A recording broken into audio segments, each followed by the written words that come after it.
Bonsoir et bienvenue à tous. Il est 20h30. Voici les titres du journal. Coup d'envoi de la campagne électorale pour les sénatoriales ce 10 mars. 9 partis politiques en compétition. Les candidats ont 2 semaines pour convaincre les 10 104 conseillers municipaux sur l'ensemble du territoire national. 312 millions de francs CFA pour booster la production du poisson d'eau douce dans le Ronyong à travers le programme Agropole. L'accord de partenariat entre le ministère de l'économie et une vingtaine de producteurs était signé vendredi à Bombang. Qui sera le successeur de Hugo Broos sur le banc de touche des Lions indomptables? À 14 mois du coup d'envoi de la Coupe d'Afrique des Nations de football, le comité de normalisation lance un appel à candidature. À suivre dans ce journal le profil du coach recherché. Voilà pour les titres. Merci d'être avec nous. Sénatorial 2018, c'est parti pour la campagne électorale pour le scrutin du 25 mars prochain. Les 9 partis politiques en lice ont entamé ce samedi les opérations sur le terrain. À Yaoundé, l'UNDP, le SIF et le RDPC ont tenu chacun des réunions techniques pour affiner les stratégies de campagne. Premier jour de la campagne des sénatoriales, chose vue et entendue à Yaoundé avec Séverin Alégambélé. De méga meeting, pas de grande caravane non plus ce samedi dans la ville de Yaoundé, chef-lieu de l'une des circonscriptions électorales pour le vote des sénateurs. Ce qu'on a pu observer par contre, c'est des réunions stratégiques, comme ici au siège du comité central du RDPC avec l'équipe de campagne pour la région du Sud. J'ai réuni l'équipe régionale avec les chefs de délégation dans les départements et leurs chargés de mission à l'effet d'affiner notre stratégie au niveau du chronogramme, au niveau des thématiques, au niveau du budget et au niveau même de la structuration des équipes de campagne. Tout le monde est concerné. Toutes les élites sont concernées. Les candidats du SDF dans le centre ont choisi de se retirer de la compétition bien avant la publication des listes par Elections Cameroun. Mais en ce premier jour de campagne, l'antenne régionale SDF du centre a réuni ses militants pour parler du dernier congrès tenu à Bamenda et surtout des sénatoriales. On a eu des directives du parti de soutenir les régions qui vont au sénatorial. Le littoral, l'ouest, le nord-ouest, le sud-ouest. Nous allons nous mettre au secours de toutes les autres régions. Au siège de l'UNDP, au quartier Toameki, la tête de liste pour le centre est bien visible. Les actions d'une campagne de proximité sont lancées. Nous avons constitué des équipes et nous avons envoyé les gens presque en binôme dans les départements. Nous faisons aider par certaines personnes de bonne volonté qui sont membres de l'UNDP dans la région du centre. Nous sommes représentés et notre parti ne fait pas du boucan. Nous faisons une campagne ciblée, une autre façon de faire la campagne auprès des électeurs. L'ambiance générale autour de la campagne électorale pour les élections sénatoriales prendra, on l'imagine, de l'ampleur dans les prochains jours. Visiblement, les partis politiques ont opté pour des actions ciblées, les sénateurs étant élus par un collège électoral composé pour le moment de conseillers municipaux. Et il s'agit donc d'une élection au suffrage universel indirect. Faustin Archange Touadéra a quitté le Cameroun après une escale technique de quelques heures à Yaoundé. Le chef de l'État centrafricain était accueilli puis raccompagné à l'aéroport international de Yaoundé-Simalène par le Premier ministre Philémon Yang. Une sollicitude à l'image des relations qui unissent Yaoundé et Bangui. Dieudonné Omba. Arrivé à l'aéroport international de Yaoundé-Simalène ce vendredi soir, en provenance de Bangui, le chef de l'État centrafricain a été accueilli par le Premier ministre, chef du gouvernement, au nom du président Paul Biya. Le Premier ministre Philémon Yang est alors entouré de l'ambassadeur de la RCA au Cameroun, Martial Betty Mars, et de l'autorité administrative de la place, dont Nasseri Paul Biya, gouverneur de la région du centre, les préfets d'Umfundi et de la Mefouya Famba. Premier arrêt, la loge d'honneur, le temps d'échanger quelques mots avant de prendre le chemin de l'hôtel Hilton où le Premier ministre Philémon Yang va installer le président centrafricain. Au passage, un salut aux membres de la communauté centrafricaine à Yaoundé. Après quelques heures, le Premier ministre camerounais va répéter les civilités qui s'ajoutent aux honneurs dus en raccompagnant le président Faustin Archange Touadéra en Simalène. Après un détour dans la salle des hautes personnalités, le chef de l'État centrafricain va prendre la direction de l'aéronef devant le conduire en Europe. Avant d'embarquer, encore des civilités à l'endroit du président centrafricain. Civilités relevant de l'excellente relation qui existe entre Yaoundé et Bangui. Pays frères, amis et voisins du Cameroun, la République centrafricaine bénéficie de la sollicitude constante des autorités et des populations camerounaises. Hormis l'appartenance à l'espace commun, la communauté économique et monétaire de l'Afrique centrale, la relation entre le Cameroun et la RCA se nourrit en permanence des gestes de solidarité. L'accueil au Cameroun de nombreux réfugiés centrafricains, l'appui et la participation au retour à la paix et à la stabilité en RCA, l'accès à la côte atlantique grâce à l'axe Douala-Bangui en sont quelques illustrations. Ces illustrations sont couronnées par des rencontres et des échanges au sommet entre les autorités camerounaises et centrafricaines. Les échos de la session des commissions du Parlement panafricain qui s'est achevée hier à Midrand, en Afrique du Sud. Les députés de la Chambre continentale ont planché sur les voies et moyens de prévenir et d'éradiquer le commerce illicite des armes légères et de petit calibre. C'était dans le cadre d'un séminaire régional qui a réuni les députés et les membres du forum parlementaire dédié à cette cause. Lucrèce Medoudjemba. Tir groupé des députés panafricains sur le commerce illicite et la prolifération des armes légères et de petit calibre en Afrique. Si les foyers de tension et la violence armée vont crescendo sur le continent, c'est bien à cause de ces instruments de la mort qui sont achetés, mais surtout vendus comme des petits pains aux Africains. Du haut de la tribune de l'institution continentale, le président du Parlement panafricain pointe un doigt accusateur sur les marchands d'armes qui ont fait de l'Afrique leur comptoir. Comment allons-nous taire les armes si ce n'est pas nous qui les fabriquons? Si les usines, si l'industrie de l'armerie continue à être florissante, si ce commerce continue à générer des bénéfices chez les fabricants, il ne faut pas venir chercher la solution du problème là où le problème ne se pose pas. Le problème se pose en amont. Dites à ceux-là qui fabriquent des armes d'arrêter et la prolifération des armes va s'arrêter en Afrique. Au cours de ce séminaire, les députés panafricains ont pisté les voies d'un programme d'action de prévention, de lutte et d'éradication du commerce illicite des armes légères et de petit calibre. Un commerce qui ôte des vies et hypothèque le développement du continent. Aucun développement en Afrique n'est possible aujourd'hui dans le contexte actuel miné dans la région centrale par la menace Boko Haram, dans le Sahel par tous les groupes djihadistes qui y opèrent et dans les pays individuellement par ces grands bandits de grands chemins qui utilisent les armes à feu pour semer la panique et la mort. Autre sujet au menu de cette session des commissions à Midrand en Afrique du Sud, la sensibilisation des parlementaires sur la nécessité de ratifier le protocole africain des personnes handicapées. La Haute Chambre continentale continue ainsi de déblayer les voies d'un mieux-être pour les peuples africains. Dans l'actualité également, ce samedi, cet incendie qui a ravagé plusieurs boutiques tôt ce matin au marché des Toudi à Yaoundé. Le bilan fait état de nombreux dégâts matériels enregistrés. Une enquête a été ouverte pour déterminer l'origine de cet incendie. François Bakary, CRTV Centre. Et de la fumée noire ce matin au marché des Toudi. L'incendie s'est déclaré très tôt le matin. Ce sont les coups de fil des âmes généreuses qui ont informé les propriétaires de boutiques partis en fumée. Les flammes d'une rare intensité ont tout rasé sur leur passage. C'est la désolation. On n'a rien récupéré. Il y a les amis des gens, des machines. Tout ça brûlé, il n'a rien récupéré. Pour l'instant, à moins d'être voyant, aucune idée sur l'origine du feu. On pense quand même que les coupures intempestives d'énergie de ces derniers jours y sont pour quelque chose. Ce qui a attiré mon attention sont les cris des premiers commerçants qui sont arrivés au marché qui ont commencé à crier au feu, au feu.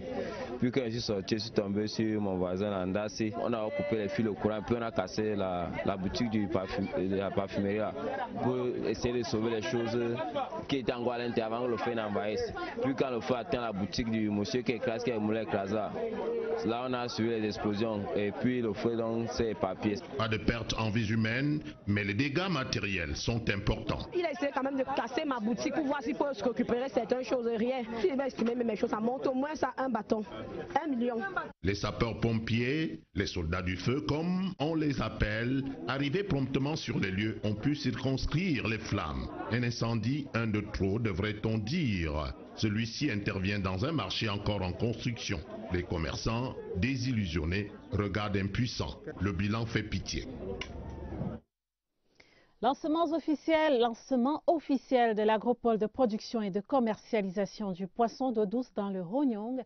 Le ministère de l'économie s'engage à accompagner les producteurs, une vingtaine au total, à hauteur de 312 millions de francs CFA. Le cahier de charges et l'accord de partenariat étaient signés vendredi à la mairie d'Abomban, en présence du gouverneur de l'Est. Les précisions de Alvin Gizelzé. La production actuelle du poisson d'eau douce dans le Ronyong est de 37 tonnes par an, très insignifiant par rapport aux capacités réelles de production dans ce département. L'agropole, qui regroupe près d'une vingtaine de producteurs, devra tout mettre en œuvre pour atteindre l'objectif de 183 tonnes attendu. Il s'agit de contribuer à la relance d'une filière qui fait perdre des millions de francs CFA à l'économie camerounaise chaque année. Puisque nous voyons faire des pays voisins qui au jour d'aujourd'hui qui ont 4-5 fois la population du Cameroun et qui n'importent plus du poisson à travers des expertises, des expériences comme celle-ci. Nous pensons qu'à terme, nous également, nous pourrons faire quelque chose. Le ministère de l'économie, par le biais du programme Agropole, apporte son appui à ce projet à travers la construction de nouveaux étangs, l'acquisition des intrants et le renforcement des capacités des membres. 312 millions sont déjà disponibles en faveur des producteurs. L'activité va générer près de 200 emplois directs et indirects. Le Ronyong bénéficie encore de cette chance que certaines activités dangereuses pour la production de poissons n'ont pas encore cours ici, des activités minières et autres et tout. Nous pensons donc en anticipant, nous allons nous positionner de manière à en faire un bassin de production et qu'aucune autre activité ne vienne perturber cela. Ici à Zogela, l'un des bassins de production visités par le coordonnateur du programme Agropole et sa suite, les tilapias, les carpes et les suures élevées en monoculture augurent déjà des lendemains meilleurs. Du 109 au ministère de l'Emploi et de la Formation professionnelle, 8 responsables récemment nommés dans ce département ministériel ont officiellement pris fonction ce jour. Au promu, le ministre Zachary Pérévé a prescrit un engagement de tous les instants et de faire de l'emploi professionnel leur cheval de bataille. Barbara Padjama pour les détails.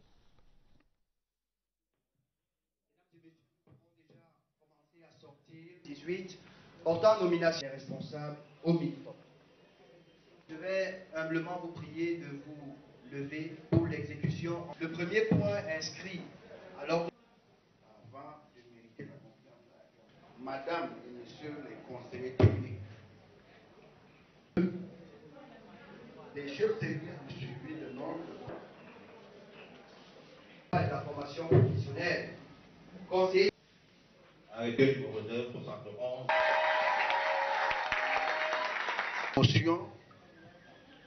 Je voudrais, ministère de l'Emploi et de la Formation professionnelle,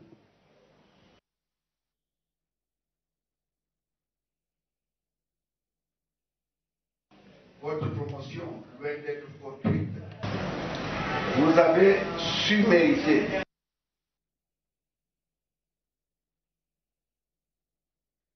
Voilà toutes nos excuses pour ce reportage qui connaît des problèmes sonores. Dans la suite du journal, la Commission nationale d'évaluation des formations dispensées à l'étranger tenait mardi à Yaoundé les assises de sa 86e session ordinaire. 24 dossiers sur les 400 examinés ont été jugés non recevables. Une institution universitaire étrangère a été reconnue comme habilitée à former dans le cursus d'ingénieurs des agents publics et étudiants camerounais. Les détails avec Philippe Roger Sama.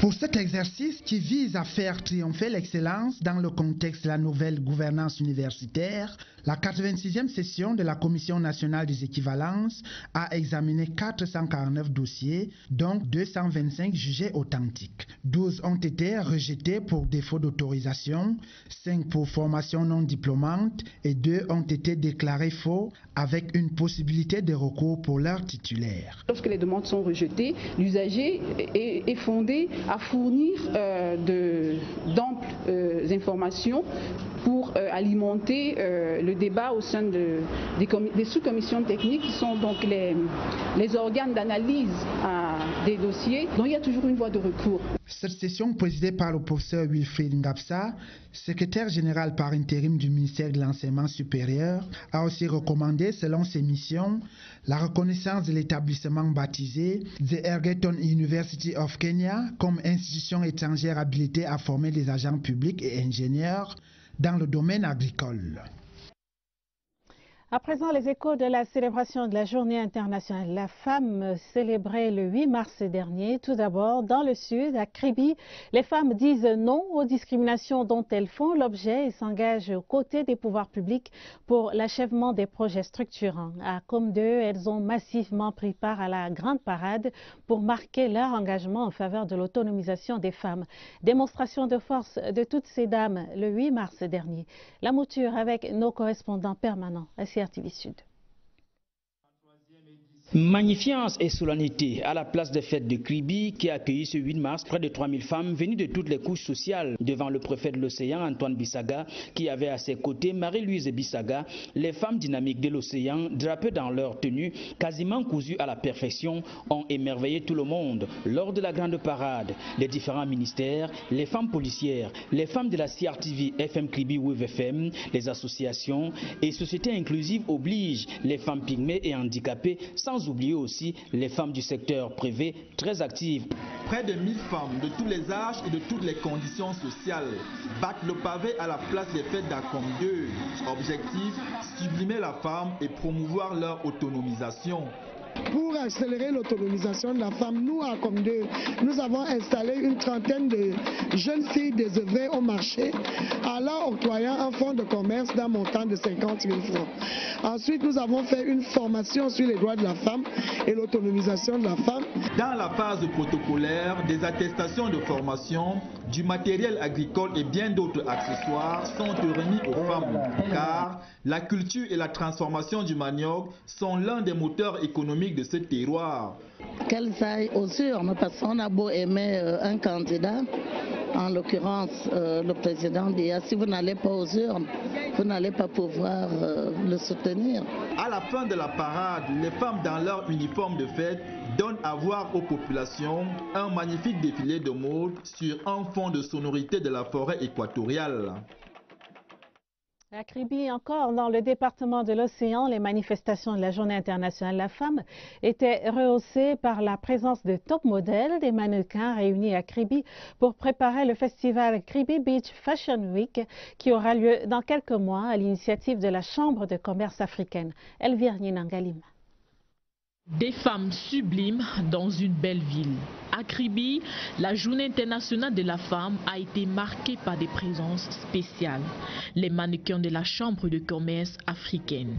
Leur participation à la fête est une invite à la communauté de Kribi de se mobiliser massivement pour le festival Kribi Beach Fashion Week qui est prévu dans quelques mois. Cette participation de la Top Model 2016 qui est sortante parce que la Top Model 2018 sera élue en novembre 2018, c'est que Madame la ministre des Femmes et Familles a voulu qu'on s'associe avec le délégué de l'Océan pour qu'elle s'approprie de l'événement. parce qu'elle ne voudrait pas qu'il y ait un événement qui est parachuté à la région qui accueille. Donc elle voulait que la région de Kribi connaisse déjà, s'approprie de l'activité et que Madame le délégué qui la représente ici s'implique davantage pour lui rendre compte fidèlement de l'évolution, en fait que la journée soit une journée très grandiose. Les reines de beauté ensemble avec les sirènes de Kribi ont battu le pavé ici, à la place des fêtes, sous le regard des autorités de la ville. Il serait mieux simplement de créer une société juste. Une société juste, ce n'est pas forcément une société égalitaire, mais c'est une société où l'homme est placé comme priorité, l'être humain est placé comme priorité essentielle, que ce soit l'être féminin, que ce soit l'être masculin. Les mannequins ont donné une touche mode à ce défilé, au grand plaisir du public venu massivement assister à cet événement. Les femmes de l'UNDP et l'Union nationale pour la démocratie et le progrès, invitées à promouvoir les activités génératrices de revenus ainsi que l'image du parti, c'était à l'occasion de la célébration de la Journée internationale de la femme à Garoua. La correspondance de Oumarou Boubakari. Réunis autour de la présidente de la section du mouvement des femmes pour la démocratie et le progrès de Garoua 2 Ouest, les femmes de l'UNDP venues de tous les coins du département de la Benue ont communié en parfaite harmonie et symbiose en ce jour spécial. Une initiative de l'honorable Oumoul Koulchoumi Aïdjo, présidente des fédérations des femmes de ce parti politique. Ça fait depuis 5 ans qu'on est en train d'organiser ce genre de truc. Qu'est-ce qu'une femme doit faire pendant ces fêtes? On est aussi à l'année électorale. On essaie de changer. Occasion pour les femmes de discuter sur le thème de cette célébration. Discrimination, ça existe. Accélérer pour réduire cette discrimination pour qu'on atteigne nos objectifs au développement durable. Une rencontre au cours de laquelle Fadima Toudabo a donné le compte rendu des travaux du comité directeur tenu les 1er et 2 février dernier à Yaoundé sur le thème « La participation de la femme aux prochaines échéances électorales ». À Washington, D.C., aux États-Unis, les femmes camerounaises se sont retrouvées au siège de l'ambassade du Cameroun aux États-Unis pour communier ensemble le 8 mars dernier. C'était au cours d'une cérémonie en présence de l'ambassadeur du Cameroun, son Excellence Henri Etundi Essomba. La correspondance particulière de Théodore Nana à Washington, D.C. C'est ici aux États-Unis d'Amérique, plus précisément à New York, en février 1909, que les femmes se sont réunies pour la première fois question de célébrer leur journée. À Washington DC, capitale fédérale américaine abritant les représentations diplomatiques étrangères, l'ambassade du Cameroun a rayonné aux couleurs des femmes. Réunir autour de l'ambassadeur, son Excellence Henri Etundi Essomba et Madame, les dynamiques et charmantes dames camerounaises n'ont pas seulement célébré leur genre, celles-ci ont profité de l'occasion pour échanger sur le thème de cette édition. Elles ont démontré comment les femmes accumulent plein de choses en même temps. Elles ont plein de temps de travail à la maison, au bureau, et ça fait beaucoup.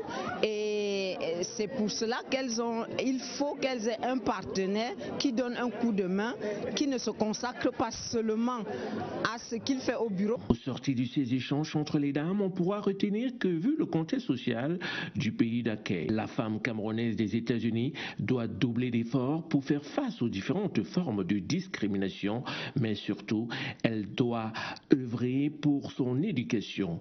Celui de ses enfants et de ses relatifs restés au pays. C'est sous un air de fête et de partage avec les différents mets culinaires du pays du char de Dieu que s'achève cette édition de la fête de la femme à Washington DC. De Washington DC, justement, je suis Théodore Nana. Dans le cadre des activités de la GIF 2018, cet élan de cœur des femmes d'une entreprise de la place, elles sont allées remettre des dons de livres éducatifs à 2 écoles primaires en Colbison, ici à Yaoundé. Voici le reportage de Laurence Okalia. C'est une autre image de la femme ce 8 mars. Loin des places de défilé et des lieux de réjouissance, les dames de cette entreprise ont présenté la femme sous cet angle, celle de mère et d'éducatrice. Elles ont choisi de venir remettre les livres aux élèves. Et cela témoigne de ce que la femme est la première éducatrice de l'enfant et aussi la première éducatrice de l'humanité. 1200 livres en anglais pour des écoles d'expression française. De quoi largement faciliter l'apprentissage de la langue la plus parlée au monde, la langue de tous les Camerounais. Ces démarches rentrent pleinement dans l'esprit de promotion de l'excellence par le biais de la femme. Tout ce que les hommes font, ils peuvent aussi arriver à faire.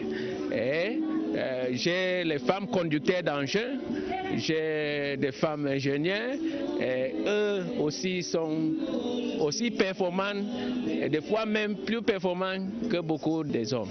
L'initiative sera répétée l'année prochaine, mais cette fois-ci, rendez-vous dans les hôpitaux et les prisons.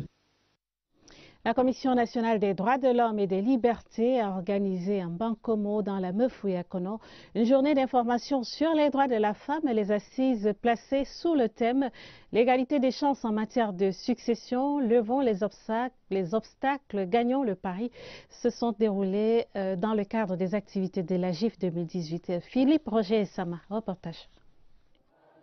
Il est établi que dans les sociétés traditionnelles, les us et coutumes ne permettent pas aux femmes la pleine jouissance des droits fondamentaux reconnus à tout être humain. C'est le cas en Bankomo, dans la périphérie de Yaoundé, où les femmes n'ont pas toujours accès à la terre.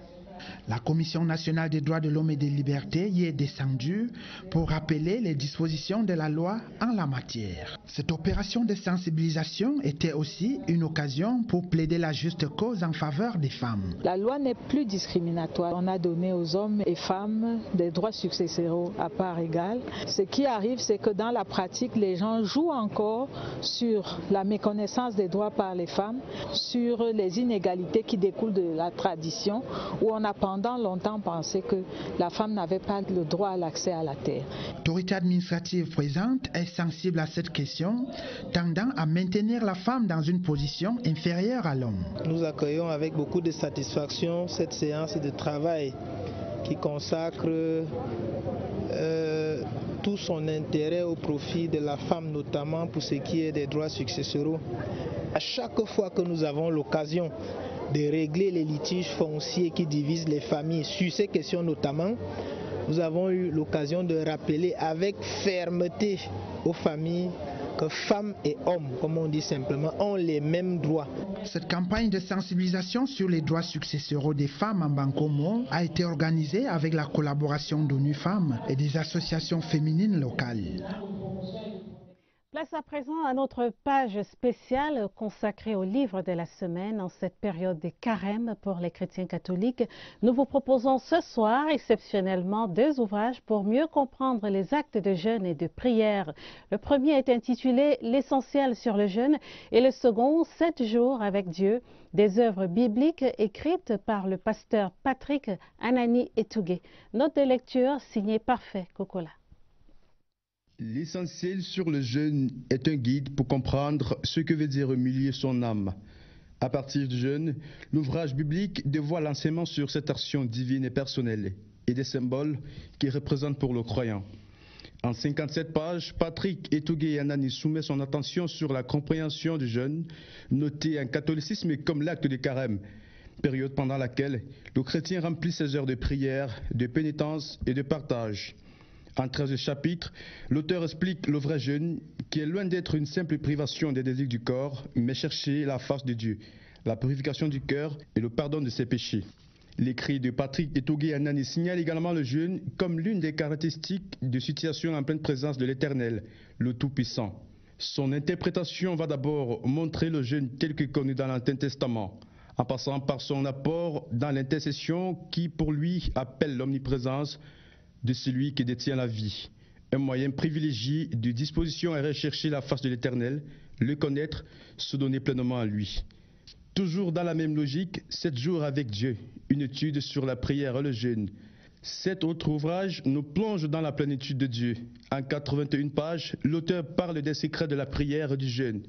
Après avoir noté la prière comme un acte qui ne se réduit pas seulement à la simple demande, mais à l'essence de la relation avec le Dieu invisible. Le jeune pasteur fournit une œuvre qui répond aux objectifs tels, mais à l'essence de la relation avec le Dieu invisible. Le jeune pasteur fournit une œuvre qui répond aux objectifs tels les fondements bibliques sur des enseignements de la prière qui de nos jours sont issus plus de l'expérience individuelle ou mystique des individus que de la parole de Dieu.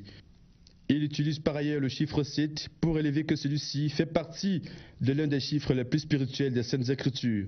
Il s'agit là d'un chiffre de perfection spirituelle et par conséquent occupe une grande place dans la Bible. L'agence Isacam de Berthois vient d'élire ses 3 meilleurs employés pour le compte de l'année 2017 et ce sont donc une femme et 2 hommes qui ont été élus par leurs collègues sur la base de leurs compétences. Daniel Mouadoumé, CRTV Est. Ils étaient plus d'une cinquantaine au départ, mais à l'arrivée, un top 6 proposé par l'administration, parmi lesquels choisir les 3 meilleurs agents de l'agence de Berthois Isacam 2017. Nous récompensons les employés qui n'ont présenté aucune opacité durant l'année 2017. Pour le faire, chacun sera passé aux urnes pour élire son candidat. Le dépouillement qui suivra en toute transparence dans la cour de l'agence à Kano révélera 3 noms, dont une femme et 2 hommes qui seront primés en fin d'année par le top management à Douala. Ils disent leur satisfaction. L'émotion, la joie dans le cœur. Et j'ai dit merci à madame parce que c'est elle qui me réveille très tôt le matin. J'ai remercié les collègues aussi qui m'ont aidé. Je suis là, constamment, je suis avec les collègues. Les problèmes, c'est mon problème. Donc c'est comme ça que mes collègues sont avec moi jusqu'à aujourd'hui. Ce sur quoi le management se sera appuyé est plus objectif. L'assiduité, la ponctualité, le respect de la hiérarchie, les rapports avec le client, des rapports avec les populations. Après la victoire, le travail a aussitôt repris son cours. Samuel Dokwa, meilleur agent Berthois 2017, est reparti porter le message de la propreté aux habitants de la ville, qui le trouvent professionnel. Monsieur Dokwa, vraiment, c'est un agent très ponctuel et poli. Chaque fois qu'il sort de la maison, tous les artères de la route sont propres, plus précisément ma zone de résidence. Les autorités de la ville approchées encouragent cette initiative de Isacam, société citoyenne qui rend la ville de Berthois propre. Isacam, avec qui la communauté urbaine et les communes d'arrondissement ont signé un contrat de prestation. Ce travail actuellement est en train d'être fait. À ceux qui n'ont pas été primés, le chef d'agence conseille de ne pas se décourager. 2018 est lancé, il ne reste plus qu'aux agents de se démarquer. En sport, la Fédération camerounaise de football est à la recherche d'un entraîneur des Lions indomptables seniors. L'appel international à candidature a été lancé hier par le comité de normalisation qui a par la même occasion désigné Alexandre Bellinga, intérimaire. Quel est le profil du nouvel entraîneur sollicité? Voyons cela avec Monique Félicité Chuen. Le nouvel entraîneur des Lions indomptables devra répondre à plusieurs critères, parmi lesquels être titulaire d'un diplôme d'entraîneur fédéral ou étranger, être de bonne moralité, physiquement apte et en santé. Il devra traîner une bonne expérience des clubs professionnels d'élite ou des sélections nationales. Son palmarès doit être riche. Il devra avoir une bonne connaissance du football africain et être disposé à résider de manière permanente au Cameroun le temps du contrat. En attendant, Alexandre Bellinga assurera l'intérim en tant qu'entraîneur sélectionneur national des Lions seniors. Un choix du comité de normalisation de la Fédération camerounaise de football qui a jeté son dévolu sur cet homme pétri d'expérience. Ancien sociétaire du Tonnerre Calara Club dans les années 80, il devient technicien du football jeune. Il a d'ailleurs entraîné la sélection masculine des moins de 20 ans au mondial de 1981. Alexandre Bellinga a entraîné plusieurs sélections locales de différentes divisions comme Fauveau Club de Baham, Sable de Batier, Unisport de Bafan ou encore Astre de Douala. À 56 ans, Alexandre Bellinga va assurer une fois de plus l'intérim au sein des Lions indomptables après l'expérience de 2015. De 1963 à nos jours, les Lions indomptables ont connu 29 entraîneurs en tout, dont 7 Camerounais et parmi eux Alexandre Bellinga. Et en attendant de désigner donc un sélectionneur national, les préparatifs de la CAN Total Cameroun 2019 se poursuivent. Le Premier ministre visite les différents sites pour prendre le pouls de l'avancement des travaux à quelques jours de la visite de la deuxième mission de la CAF. C'est dans ce contexte que le Cameroun continue d'engranger des soutiens extérieurs. Quelques jours après le Maroc qui se tient à nos côtés pour la réussite de cet événement, c'est au tour de Luc Sonor, porte-parole du syndicat des footballeurs professionnels, d'apporter son soutien au Cameroun. Raphaël Nkwa. 56 ans, bon pied, bon oeil, solide défenseur du FC Metz, de l'AS Monaco et de l'équipe de France dans les années 80. Lui, c'est Luc Sonor, natif de Basse-Terre en Guadeloupe. L'on comprend mieux son intérêt pour le football et les footballeurs africains. Reconverti dans la défense des intérêts sportifs des footballeurs, c'est un membre influent de l'UNFP, l'Union nationale des footballeurs professionnels en France, et la FIFPro, la Fédération internationale des footballeurs professionnels. Une voix autorisée qui peut parler de sa joie de voir le Cameroun abriter la prochaine Coupe d'Afrique des Nations, la CAN Total 2019. Ça ne va pas être facile, mais je préfère sincèrement avoir un pays comme le Cameroun. Je connais un petit peu ce pays, je connais beaucoup de monde au Cameroun. Je sais qu'effectivement, il y aura toujours des petits accros. Ça, on ne peut pas l'empêcher. Ça a été le cas en France, ça a été le cas au Brésil, ça a été le cas, c'est le cas en Russie, même si on n'en parle pas beaucoup, mais en Russie aussi, il y a énormément de petits soucis, il y a énormément de petits accros. C'est normal qu'il y en ait. Mais je crois que quand ça vient d'un pays comme le Cameroun, enfin, c'est pas comme si ce pays-là allait disputer sa première CAN. C'est quand même un pays qui a disputé la Coupe du Monde. Et vous savez, quand vous allez dans des Coupes du Monde, quand vous faites des CAN, quand vous faites la Coupe du Monde, ça ne s'arrête pas qu'au match qu'on joue sur le terrain. Il y a des observateurs autour qui voient comment ça se passe, qui voient toutes les différentes choses qu'il faut faire pour améliorer ça. Et je pense qu'au Cameroun, ils l'ont fait. Il n'y a pas d'inquiétude à ce niveau-là. Je suis persuadé, sans vouloir vous jeter des fleurs, que le Cameroun va réussir cette compétition. Alors, il faut laisser parler, il faut balayer tout ça. Je pense qu'il n'y aura pas de souci pour le Cameroun. La CAN Total 2019, une fête que le Cameroun s'apprête à offrir à la jeunesse africaine. Pour reprendre l'expression du président Paul Biya, a besoin de toutes les expertises et de toutes les bonnes volontés pour sa réussite. Luc Sonor est de celle-là. Depuis la France, il a commencé à faire résonner la trompette du rassemblement de l'UNFP et de la FIFPro autour de cet événement que le Cameroun souhaitait et attendait depuis 1972. La famille du football sera présente à cet événement au Cameroun. La FIFPro sera également parmi nous. Bien sûr que tout le monde sera là pour soutenir cet événement au Cameroun. Pendant que le scepticisme sur la tenue effective de la CAN Total 2019, le jour dit, a encore ses fantassins, notre pays compte tranquillement ses régiments de soutien à l'international. Et ce n'est pas fini.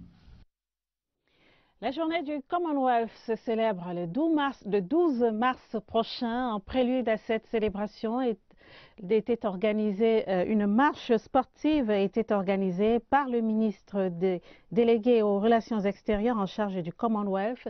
De nombreux jeunes ont pris part à ce rendez-vous. Joseph Koueta-Mandé. Le sport à travers la marche sur les artères de la capitale matérialise la pratique des activités arrêtées dans cette semaine du Commonwealth. Ici à Yaoundé, la Cameroun Commonwealth Games Association a choisi un itinéraire convenable à tous les acteurs de ce grand rendez-vous matinal. Du boulevard du 20 mai à l'INGS en passant par l'éducation et l'EMIA.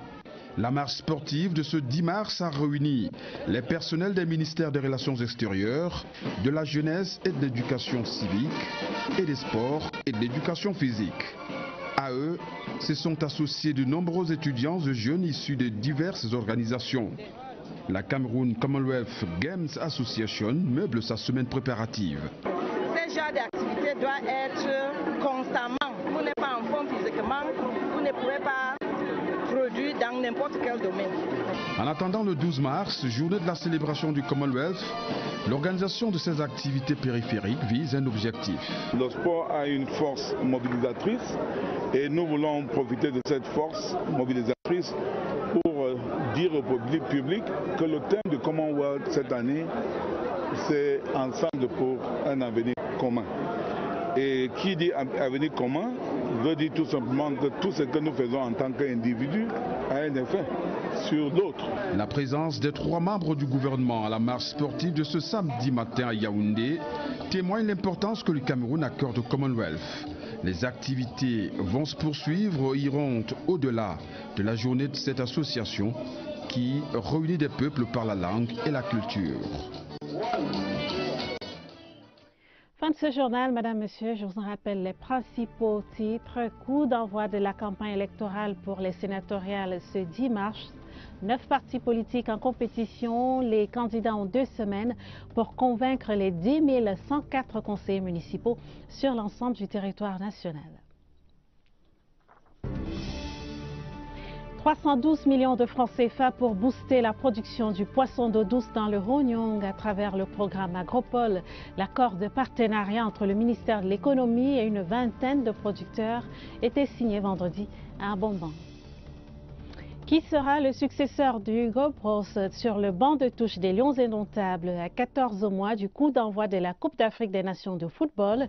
Le comité de normalisation lance un appel à candidature et nous avons suivi tout à l'heure, écouté le profil du coach recherché.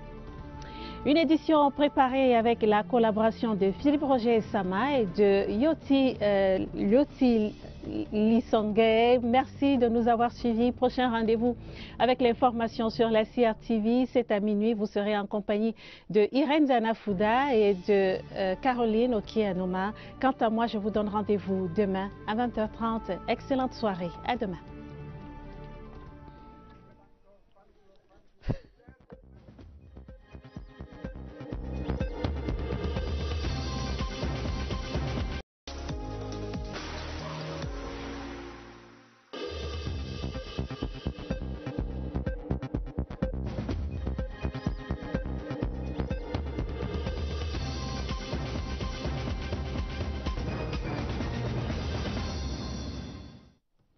Bonsoir et bienvenue à tous. Il est 20h30. Voici les titres du journal.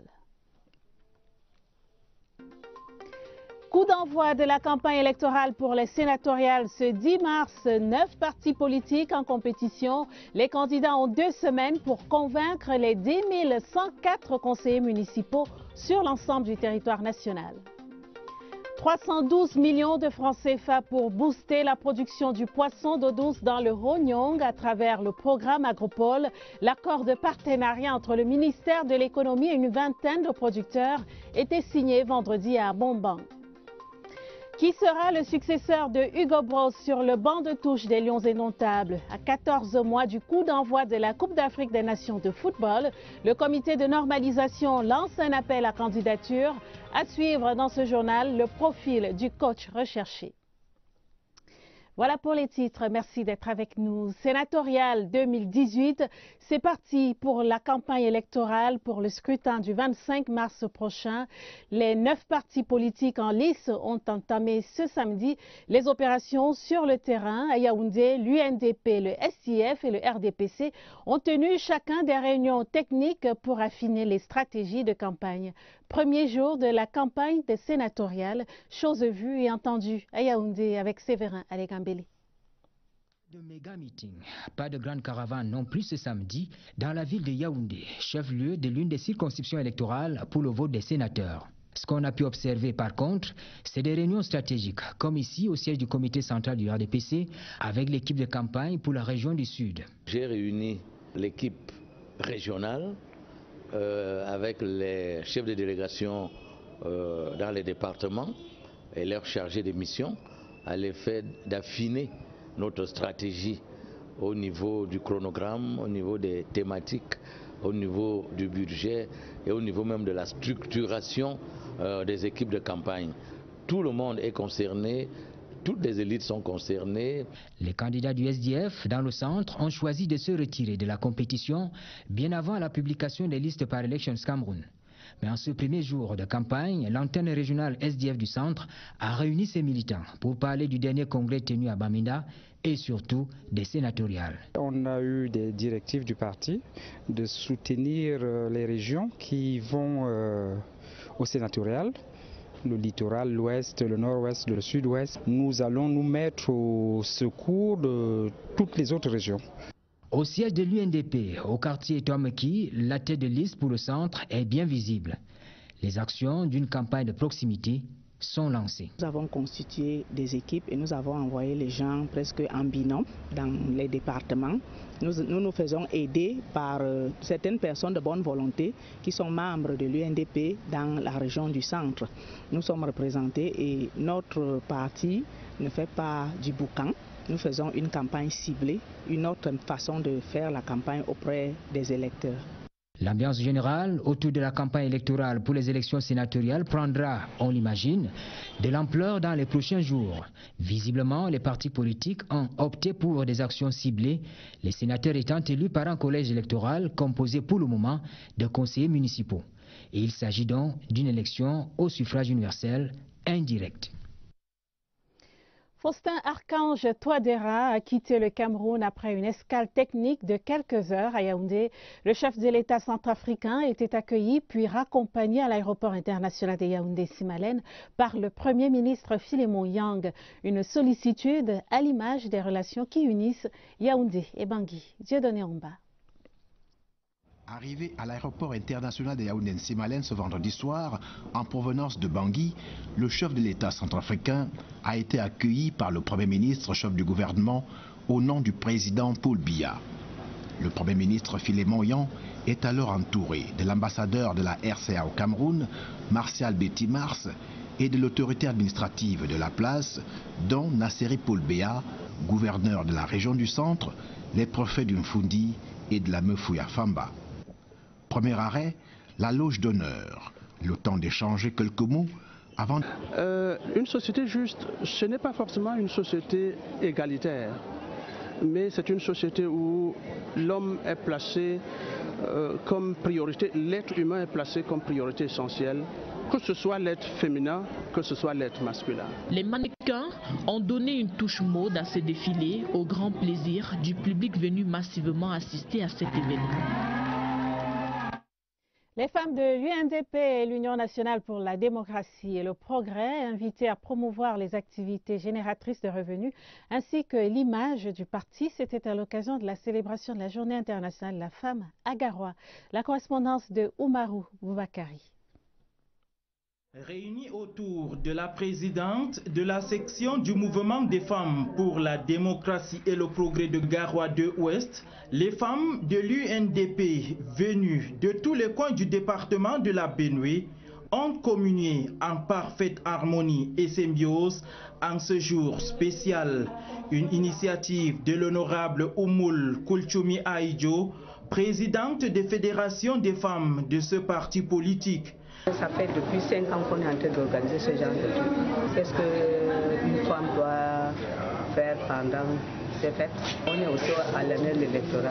On essaie de changer. Occasion pour les femmes de discuter sur le thème de cette célébration. Discrimination, ça existe. Accélérer pour réduire cette discrimination pour qu'on atteigne nos objectifs au développement durable. Une rencontre au cours de laquelle Fadima Toudabo a donné le compte rendu des travaux du comité directeur tenu les 1er et 2 février dernier à Yaoundé sur le thème « La participation de la femme aux prochaines échéances électorales ». À Washington, D.C., aux États-Unis, les femmes camerounaises se sont retrouvées au siège de l'ambassade du Cameroun aux États-Unis pour communier ensemble le 8 mars dernier. C'était au cours d'une cérémonie en présence de l'ambassadeur du Cameroun, son Excellence Henri Etundi Essomba. La correspondance particulière de Théodore Nana à Washington, D.C. C'est ici aux États-Unis d'Amérique, plus précisément à New York, en février 1909, que les femmes se sont réunies pour la première fois question de célébrer leur journée. À Washington DC, capitale fédérale américaine, abritant les représentations diplomatiques étrangères, l'ambassade du Cameroun a rayonné aux couleurs des femmes. Réunir autour de l'ambassadeur, son Excellence Henri Etundi Essomba et Madame, les dynamiques et charmantes dames camerounaises n'ont pas seulement célébré leur genre, celles-ci ont profité de l'occasion pour échanger sur le thème de cette édition. Elles ont démontré comment les femmes accumulent plein de choses en même temps. Elles ont plein de temps de travail à la maison, au bureau, et ça fait beaucoup.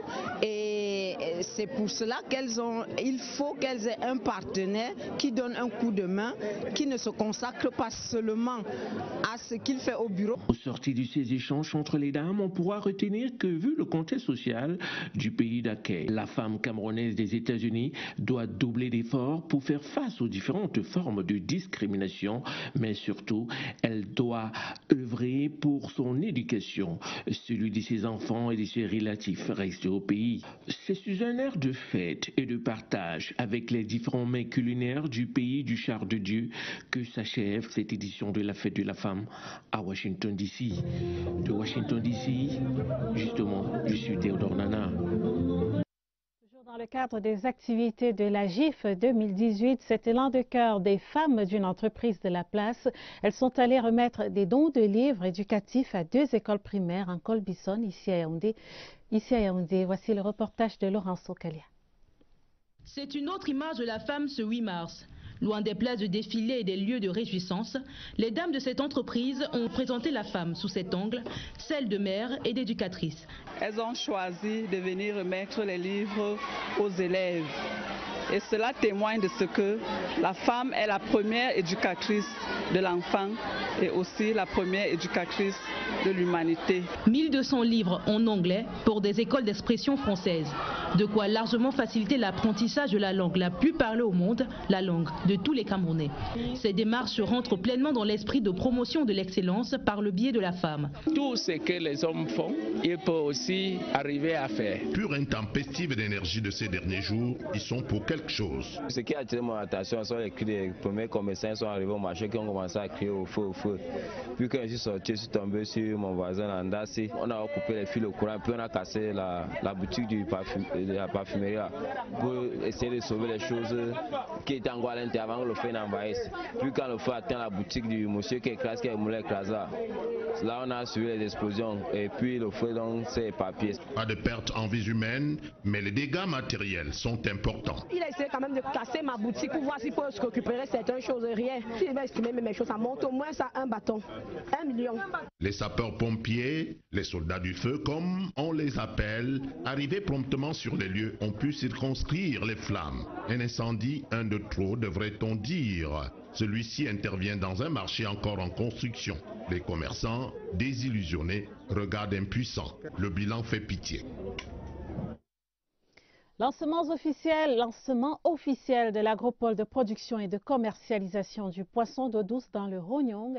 Le ministère de l'économie s'engage à accompagner les producteurs, une vingtaine au total, à hauteur de 312 millions de francs CFA. Le cahier de charges et l'accord de partenariat étaient signés vendredi à la mairie d'Abomban, en présence du gouverneur de l'Est. Les précisions de Alvin Gizelze.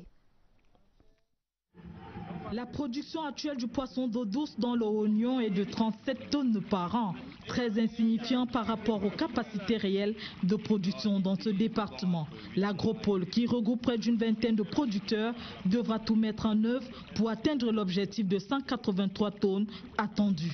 Il s'agit de contribuer à la relance d'une filière qui fait perdre des millions de francs CFA à l'économie camerounaise chaque année. Puisque nous voyons faire des pays voisins qui au jour d'aujourd'hui qui ont 4-5 fois la population du Cameroun et qui n'importent plus du poisson à travers des expertises, des expériences comme celle-ci. Nous pensons qu'à terme, nous également, nous pourrons faire quelque chose. Le ministère de l'économie, par le biais du programme Agropole, apporte son appui à ce projet à travers la construction de nouveaux étangs, l'acquisition des intrants et le renforcement des capacités des membres. 312 millions sont déjà disponibles en faveur des producteurs. L'activité va générer près de 200 emplois directs et indirects. Le Ronyong bénéficie encore de cette chance que certaines activités dangereuses pour la production de poissons n'ont pas encore cours ici, des activités minières et autres et tout. Nous pensons donc en anticipant, nous allons nous positionner de manière à en faire un bassin de production et qu'aucune autre activité ne vienne perturber cela. Ici à Zogela, l'un des bassins de production visités par le coordonnateur du programme Agropole et sa suite, les tilapias, les carpes et les suures élevées en monoculture augurent déjà des lendemains meilleurs. Du 109 au ministère de l'Emploi et de la Formation professionnelle, 8 responsables récemment nommés dans ce département ministériel ont officiellement pris fonction ce jour. Au promu, le ministre Zachary Pérévé a prescrit un engagement de tous les instants et de faire de l'emploi professionnel leur cheval de bataille. Barbara Padjama pour les détails.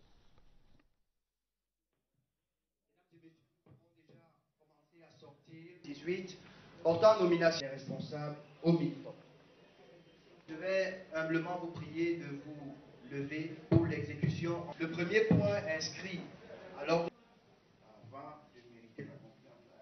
Madame et Monsieur les conseillers techniques, les chefs services du suivi de nombre de la formation professionnelle, conseiller arrêté numéro 9,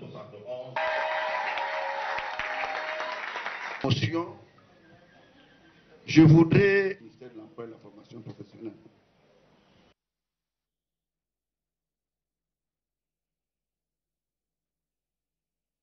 votre promotion, loin d'être fortuite, vous avez su mériter.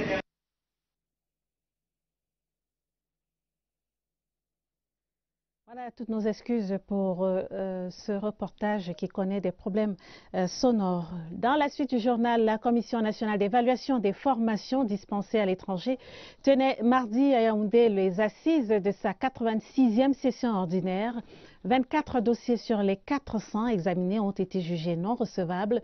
Une institution universitaire étrangère a été reconnue comme habilitée à former dans le cursus d'ingénieurs des agents publics et étudiants. De prendre le chemin de l'hôtel Hilton où le Premier ministre Philémoyon va installer le président centrafricain.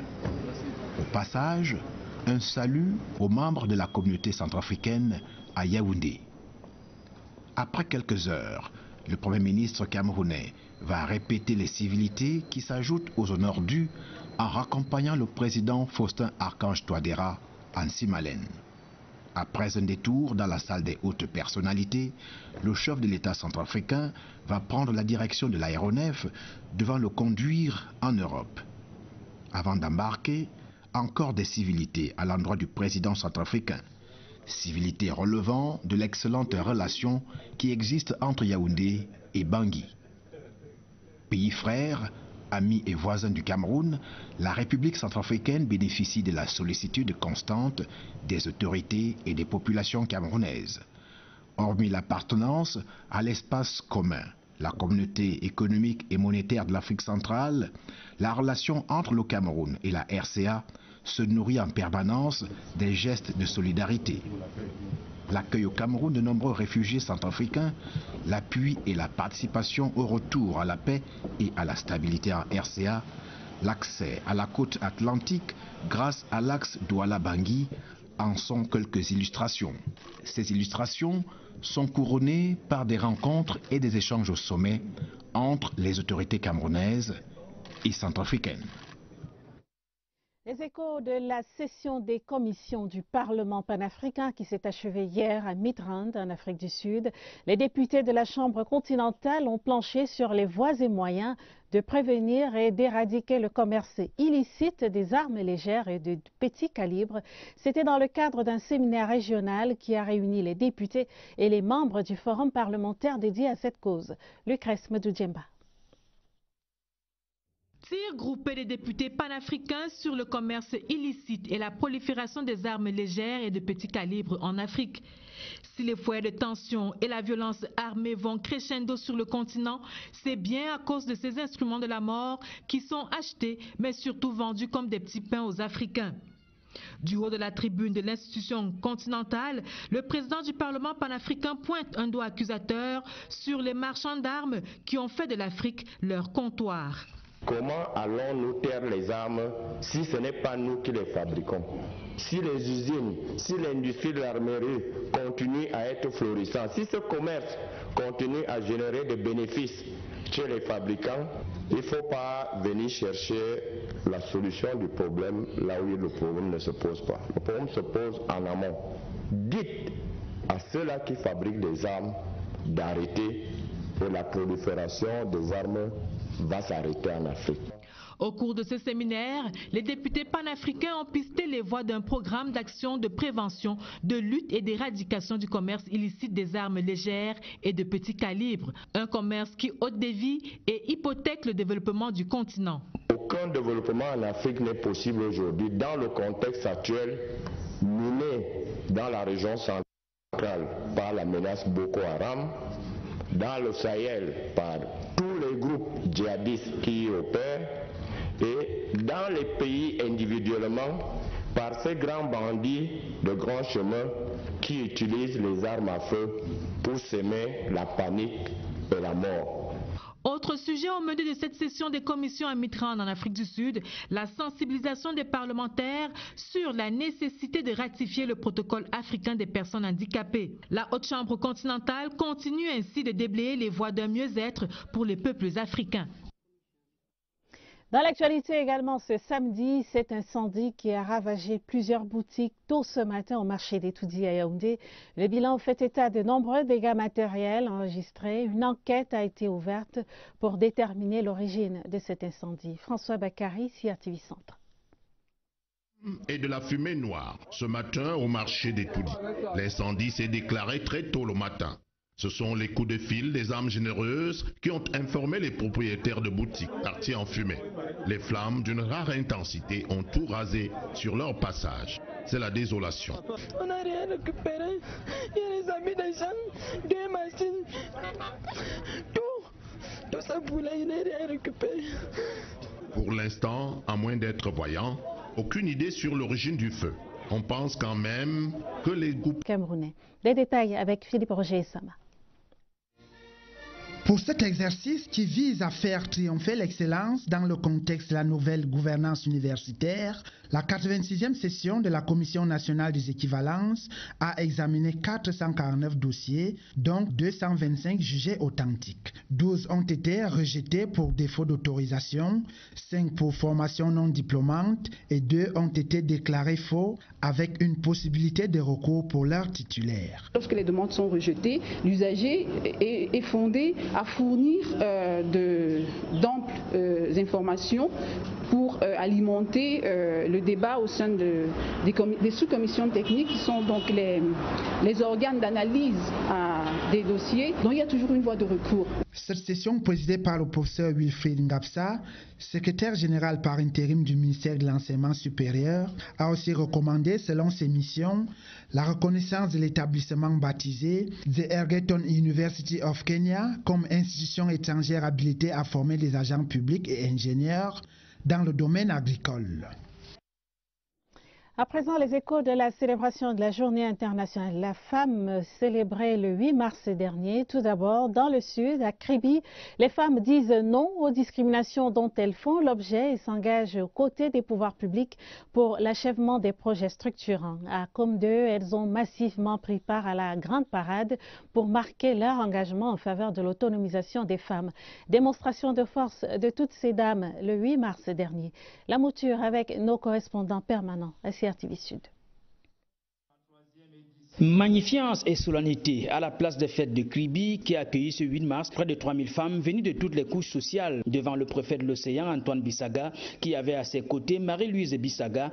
Les femmes dynamiques de l'océan, drapées dans leur tenue quasiment cousues à la perfection, ont émerveillé tout le monde lors de la grande parade. Les différents ministères, les femmes policières, les femmes de la CRTV, FM Kribi ou FM, les associations et sociétés inclusives obligent les femmes pygmées et handicapées, sans oublier aussi les femmes du secteur privé très actives.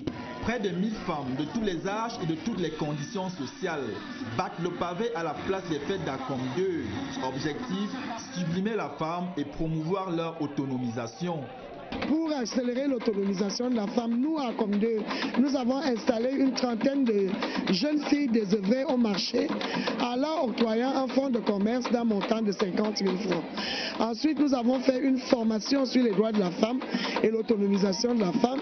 Dans la phase protocolaire, des attestations de formation, du matériel agricole et bien d'autres accessoires sont remis aux femmes, car la culture et la transformation du manioc sont l'un des moteurs économiques de ce terroir.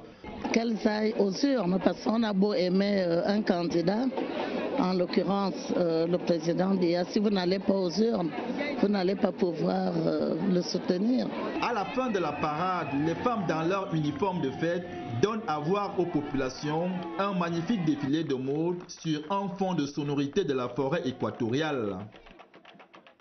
À Kribi, encore dans le département de l'Océan, les manifestations de la Journée internationale de la femme étaient rehaussées par la présence de top modèles, des mannequins réunis à Kribi pour préparer le festival Kribi Beach Fashion Week qui aura lieu dans quelques mois à l'initiative de la Chambre de commerce africaine. Elvire Ninangalim. Des femmes sublimes dans une belle ville. À Kribi, la Journée internationale de la femme a été marquée par des présences spéciales. Les mannequins de la Chambre de commerce africaine. Leur participation à la fête est une invite à la communauté de Kribi de se mobiliser massivement pour le festival Kribi Beach Fashion Week qui est prévu dans quelques mois. Cette participation de la Top Model 2016 qui est sortante parce que la Top Model 2018 sera élue en novembre 2018, c'est que Madame la ministre des Femmes et Familles a voulu qu'on s'associe avec le délégué de l'Océan pour qu'elle s'approprie de l'événement. Parce qu'elle ne voudrait pas qu'il y ait un événement qui est parachuté à la région qui accueille. Donc elle voulait que la région de Kribi connaisse déjà, s'approprie de l'activité et que Madame le délégué qui la représente ici s'implique davantage pour lui rendre compte fidèlement de l'évolution, en fait que la journée soit une journée très grandiose. Les reines de beauté ensemble avec les sirènes de Kribi ont battu le pavé ici à la place des fêtes sous le regard des autorités de la ville. Il serait mieux simplement de créer une société juste.